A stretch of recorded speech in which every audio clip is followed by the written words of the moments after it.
Hey guys, welcome back to the series. So today we're going to talk about a concept in 5A yo-yo play called E-fans, or electric or electronic fans. So what is electronic fan? Is it a trick or is it a concept? So it's actually both. The original electronic fan was created by Japanese yo-yo player Shingo Terada, but it eventually became known as a trick concept in the modern 5A yo-yo scene. Here's what the trick looks like.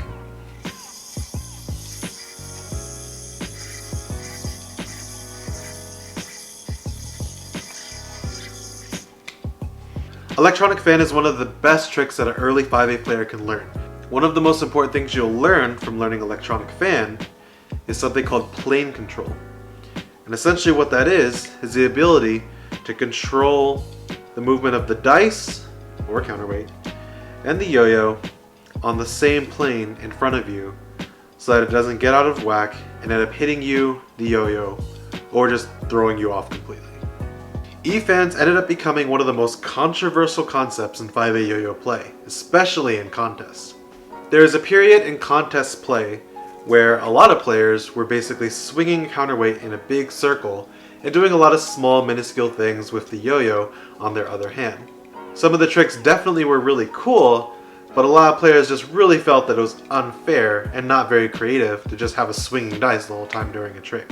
These simple E-fan combos became the bane of a lot of different 5A players' existence, especially those that were heavy 5A purists and really believed in pushing the boundaries of what 5A could be.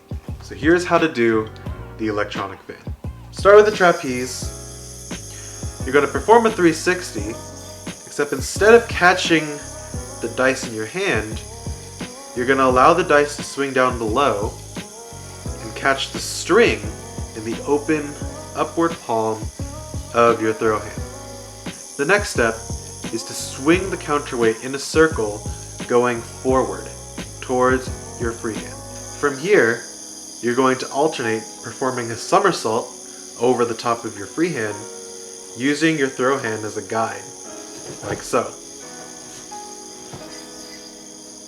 You're going to want to alternate the repetitions of the swinging counterweight with the repetitions of the somersault of the yo-yo. It should go in a pattern that you can count off as 1 and 2. You can slow the dice down to make the somersaults easier by moving your throw hand closer to the yo-yo. Keep in mind the plane that the counterweight is spinning.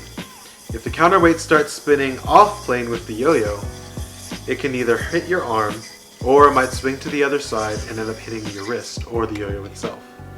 When first learning this trick, focus on being able to do one somersault at a time and then pausing. When you start getting more comfortable with being able to perform one somersault, you can alternate into doing 2 and more as you grow more comfortable. One thing to note with electronic fan is where your hand placement is. If you find that you're holding the counterweight string too close to the actual counterweight on your throw hand, the dice might be moving too fast and it's going to be difficult to time it with the somersault of the yo-yo. If your hand is holding the counterweight string too close to the yo-yo, you might not have enough room to do a clean somersault and you'll end up getting tied up. There are actually 2 different ways to do the electronic fan yo-yo trick. The first variation is how Shingo Terada first created it. This version is a palm up outside spin. The next variation is a palm down outside spin. In this variation, the counterweight is actually coming off from the pinky side of your throw hand. So why would a yo-yo player choose one version of the electronic fan over the other? Personally, for myself, I find that using a palm down electronic fan makes rebound tricks off the shoulder a lot easier. I also find that using a palm up version of the electronic fan to be easier to push the dice into a different direction that I want it to move in. I highly recommend learning both the palm up and the palm down hold for electronic fan so that it opens up a greater variety for mounts and moves that you can get into.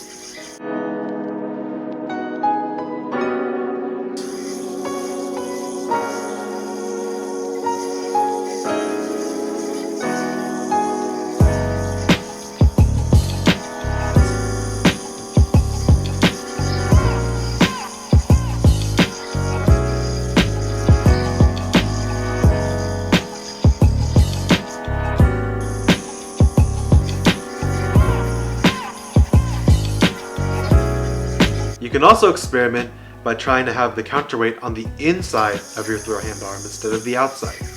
Keep in mind of this variation that you are going to develop some twist in the string that you'll have to figure out a way to get out of.